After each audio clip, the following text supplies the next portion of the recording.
Welcome to the Craig Jones BJJ Talk. Today on TB we're going to be talking about Craig Jones.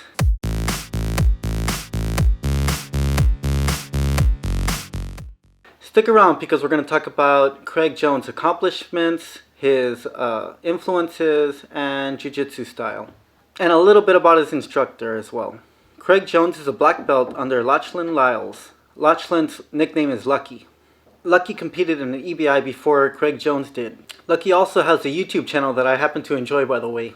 Craig Jones actually competed against Lucky one time in a competition where Craig Jones won by a arm triangle choke. Craig Jones is part of Absolute MMA, and he usually competes at about 200 pounds. That's about 90 kilograms. So let's talk about some of his accomplishments. He got third place at Kasai 5 Grand Prix in 2019, first place in ADCC Asian and Oceania Trials, Polaris 205-pound champion in 2018, Polaris 185-pound champion in 2019, third place EBI 11 Invitational in 2017, and he got second place in EBI 14 in 2017. And the only person he lost to on that one was Gordon Ryan. He actually performed very well. And now let's talk a little bit about his background. So Craig was born in 1991 in Adelaide, Australia. As a young man, Craig learned a little bit of judo and taekwondo before he started learning jiu-jitsu. And it was at the age of 15 that he finally found jiu-jitsu, and the main reason was because he wanted to compete in the UFC eventually and become UFC champion. And when he did start jiu-jitsu, he was thrown in there with the adults, and he feels that it helped him to develop a very good guard game.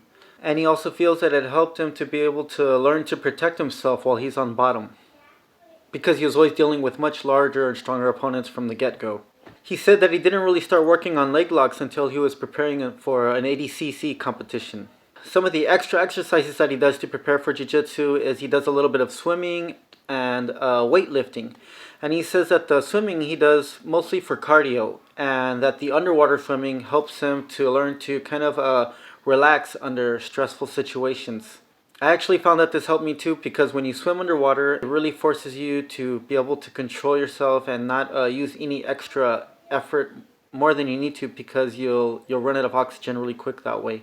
That's just a side note. Anyway, Craig Jones said that up until his brown belt, he trained mostly in the gi, and he did no gi about once a week.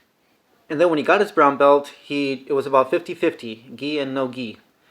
It wasn't until he got his black belt that he trained mostly no gi, and it was to prepare for competitions. His favorite grappler is Braulio Estima. Another big match that he had was with Paul Harris, but he said that Paul Harris kind of stalled most of the time.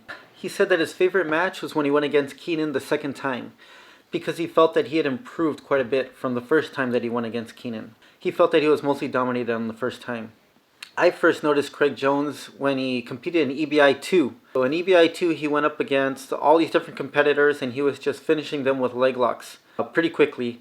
And at the end, he went against Craig Jones, and that was the main person who finally beat him. But that still demonstrated a huge amount of knowledge in jiu-jitsu. But it was in ADCC in 2017 that Craig Jones really gained a lot of notoriety when he submitted Leandro Lo by a rear naked choke. Nobody saw this coming, and that's when he really hit fame. So Craig Jones actually said that after that fight, his life changed. And how exciting. He said that suddenly a lot of the sponsors that he had reached out to finally started sending him emails. That must have been a pretty exciting time for him.